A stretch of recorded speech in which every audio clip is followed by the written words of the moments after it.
E se você incomoda muita gente, o Espírito Santo incomoda, incomoda, incomoda muito mais. Tudo bem, meus amores? Paz para meus irmãos queridos e amados que aqui estão. Eu gostaria, gente, de compartilhar aqui uma passagem com vocês. Na verdade, é uma passagem bíblica também. E comentar sobre um relato que aconteceu. E eu estive assistindo essa semana na TV, no jornal.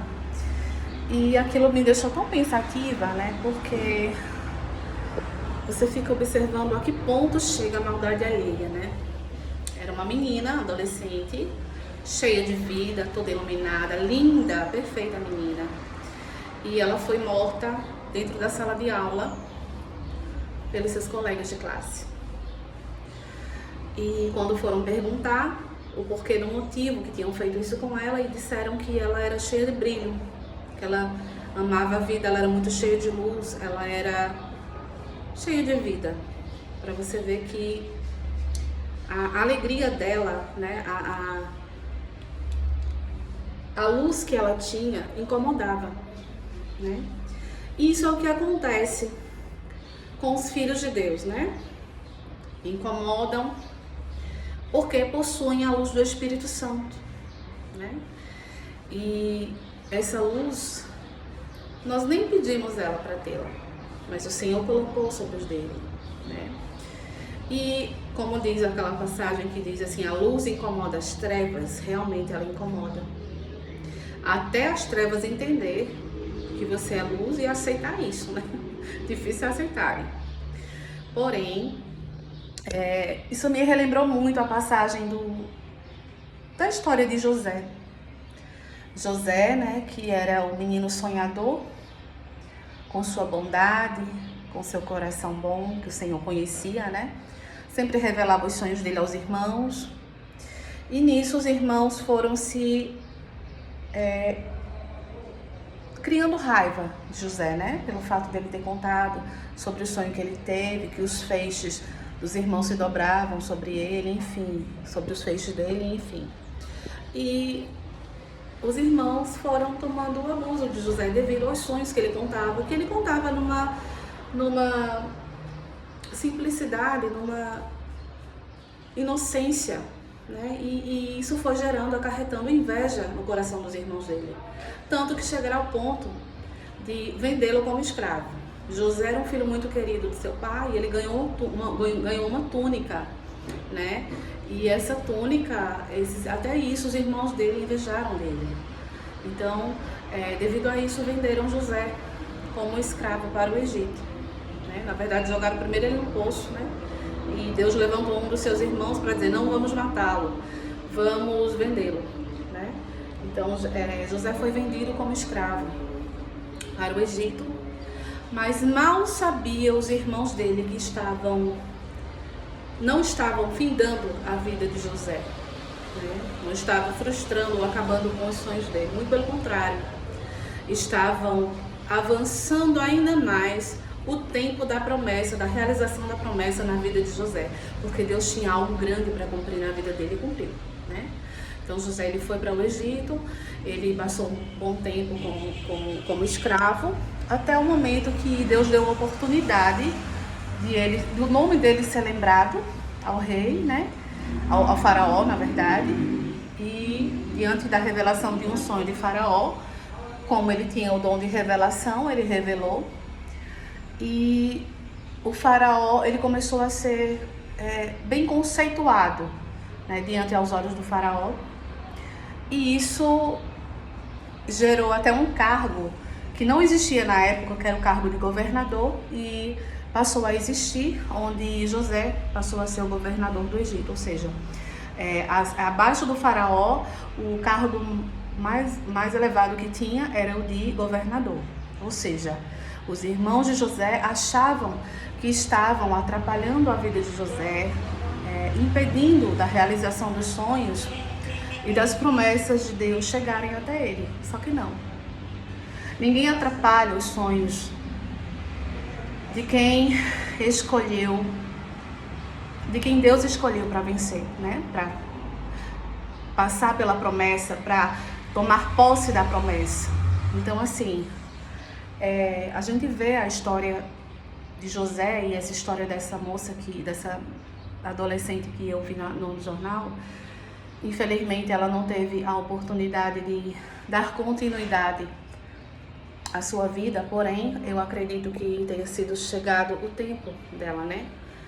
Porque a palavra do Senhor diz que nada se finda antes da promessa, né? Nada pode frustrar os planos do Senhor na nossa vida, nada. Muito pelo contrário, tudo aquilo que vem como impedimento, o Senhor torna a maldição em bênção. Então, eu queria deixar aqui esse relato e relembrar que, principalmente para as pessoas que acham que seus sonhos morreram, que diante de algumas situações adversas não tem mais jeito. Muito pelo contrário. Eu quero te deixar uma palavra de conforto para que você possa crer nas promessas do Senhor que ainda estão de pé na vida daqueles que Ele prometeu e que elas hão de ser cumpridas.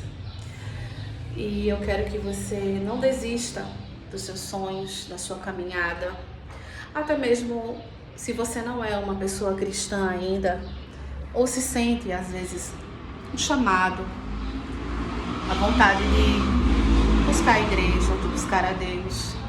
Eu acredito que Deus tem um propósito para cada vida.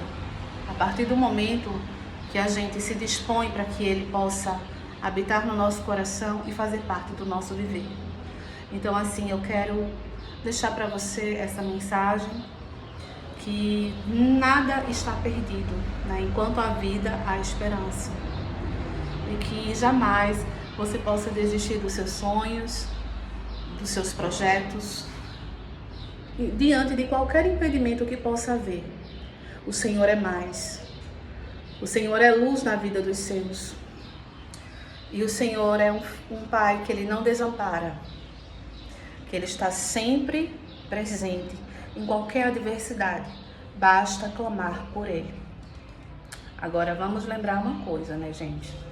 Tem pessoas que querem seguir as dois senhores. O Senhor tocou isso no meu coração agora. Pessoas que querem viver numa igreja, defina a igreja que quer fazer parte. É católica? Ok, siga a católica. É evangélica? Ok, siga uma igreja evangélica. Busca uma que você se identifique. É da Umbanda? Siga então a Umbanda. É da feitiçaria? Então siga a feitiçaria. Você não pode servir a dois senhores. Ou é um ou é outro. Eu procuro seguir o Rei de Israel, né? O Deus de Israel, que é o meu Deus, que é o meu tudo, a minha fortaleza e o que me mantém firme e de pé. General forte e guerreiro em todas as batalhas e vencedor também. Porém, você não pode, por exemplo, eu vou estar fazendo parte de uma igreja, mas porque eu não gosto de fulano, eu ciclano, aí eu vou fazer uma macumba, vou fazer uma feitiçaria para ela. Aí depois, quando as coisas apertam para você, você vai e corre e vai para a igreja. Não, não é assim. O Senhor, as coisas do Senhor não funcionam dessa forma. Ou você define uma, ou você define outra. Ou você serve a Deus, ou você serve ao...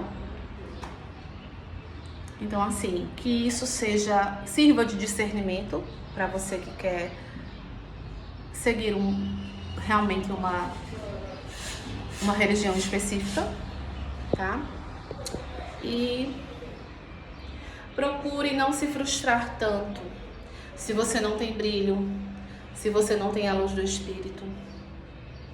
Eu acho que pessoas que vivem a vida de outras pessoas, que deixam de viver suas próprias vidas para perseguir, para caluniar, para difamar, para destruir.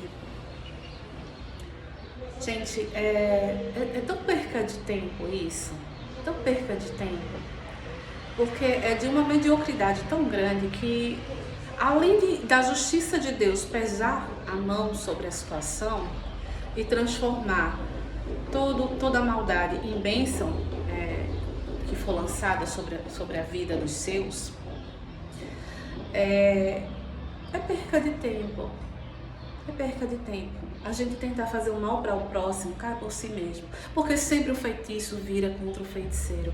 Nós servimos a um Deus justo, minha gente. Há um Deus justo no céu, que Ele contempla tudo e nada passa desapercebido aos olhos dele.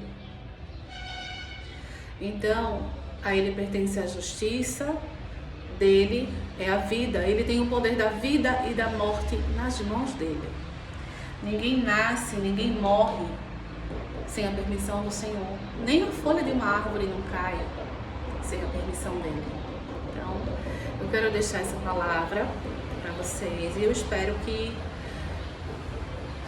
desejo do fundo do meu coração que aqueles que não conhecem o Deus de Israel ainda, que entreguem suas vidas a Ele, que deixe o Senhor habitar no seu coração, transformar o seu viver, para que você possa ter a luz do Espírito Santo que habita nos que são dele.